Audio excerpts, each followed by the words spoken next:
ভাই কিরম আছেন? জি, আছি আলহামদুলিল্লাহ ভালো আছি। আপনি ভালো আছেন? হ্যাঁ, আমি ভালো আছি। জি, আপনি তো ন্যাশনাল লাইফে কাজ করতেছেন। জি, জি। আচ্ছা, আপনি ন্যাশনাল লাইফে কাজ করে কতটুকু সাফল্য মিলছেন? ভাই ন্যাশনাল লাইফে কাজ করে ইনশাআল্লাহ আমি ২০১০ সাল থেকে আমি কাজ করতেছি। দোবরা আচ্ছা, ব্রাঞ্চে। আচ্ছা, ব্রাঞ্চ থেকে এখন সাংগঠনিক অফিস থেকে এখন জোন অফিস হইছে। আচ্ছা, তো আমি ন্যাশনাল লাইফে যখন আমি শুরু করি, তখন ন্যাশনাল লাইফের মধ্যে আরও অন্য লোক ছিল। তাদের মাধ্যমে আমি এজেন্ট হয়েছিলাম। তো এজেন্ট অবস্থায় আমি দুবরা বাজারে একজন ব্যবসায়ী ছিলাম। তো ব্যবসায়ী থেকে আমি এখন ন্যাশনাল লাইফে আমি সহকারী জোন প্রধান।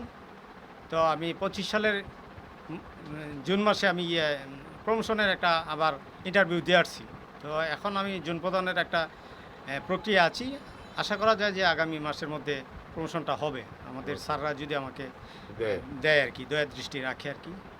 আমার প্রতিষ্ঠানের প্রতি যদি আমার কোনো ক্রাইম না থাকে তাইলে অবশ্যই আমি পাবো ইনশাল্লাহ। দুবরা জুনে আমার যখন স্যারেরা যখন জুন প্রদানের যে অফিস জুন হয়েছে, হ্যাঁ, তখন বলছে যে আপনার এই অফিসের মধ্যে তো আর আপনার দায়িত্ব থাকা ঠিক হবে না। আপনার যে পদবি, এই পদবির মধ্যে জুন প্রদান হওয়া যায় না, থাকা যায় না। তো আমাদের স্যারেরা কথায় আমি আবার শ্যামগঞ্জ অফিসে দায়িত্ব চলে গেছিলাম, এখানে ট্রান্সফার করে দিয়েছিলাম। আচ্ছা, তখন ওইখানে ন্যাশনাল লাইফের আমি আবার শ্যামগঞ্জ অফিসের মধ্যে আমি ২ বছর দায়িত্ব পালন করেছি। তো এখানে মোটামুটি আমার সার্ভিসে ভালোই কর্মী এবং সংগঠন তৈরি হয়েছে, ব্যবসা ভালো হয়েছে। তারপর আমি এখান থেকে যাওয়া আসা আমার একটু অসুবিধা হয়। স্যারদের সাথে বললাম যে স্যার আমি দেখেন মোটরসাইকেল ড্রাইভ করে যাই, শ্যামগঞ্জ অবস্থা খুব ভালো না, রাস্তাঘাটে বালুর ট্রাকগুলো চায়, তো এখানে অ্যাক্সিডেন্টের একটা ভয় থাকে। আবার শ্যামগঞ্জ অফিস থেকে এসে দুপুরাতেও আমি দায়িত্ব পালন করতাম।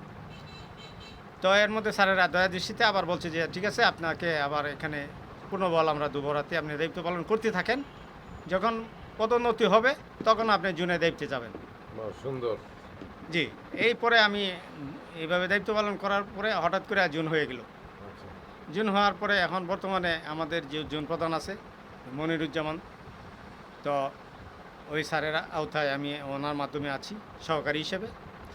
তো আশা করা যায় যে আমার এই মাসের মধ্যে প্রমোশন হয়ে স্যারে আবার দায়িত্ব দিবেন।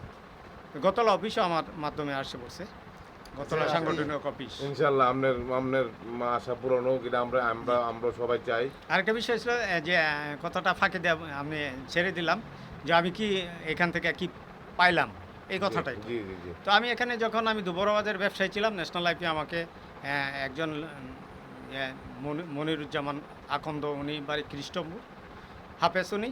তো উনি আমাকে এখানে কর্মী হিসেবে আনছিল। তো আনার পরে বেশ ৩-৪ মাসের মধ্যে আমি একটা ভালো পদে আসতে পেরেছি, ইনকাম ভালো পেয়েছি। তবে পরে ব্যবসাটা ছেড়ে দিই। ব্যবসা ছেড়ে আমি এখানে অ্যাক্টিভ হয়ে গেলাম। আচ্ছা, পার্ট টাইম থেকে আমি ফুল টাইম করে নিলাম। আচ্ছা, এতে করে দেখা গেল যে আমি আগে যে অবস্থান আমার ইনকামের যে বাজারে ব্যবসা থেকে আমার এখানে ব্যবসা, এই চাকরিতে আমার ভালো হইল। আমি অনেক টাকা ইনকাম করলাম, ছেলে মেয়ে মানুষ করলাম, লেখাপড়া করাইলাম।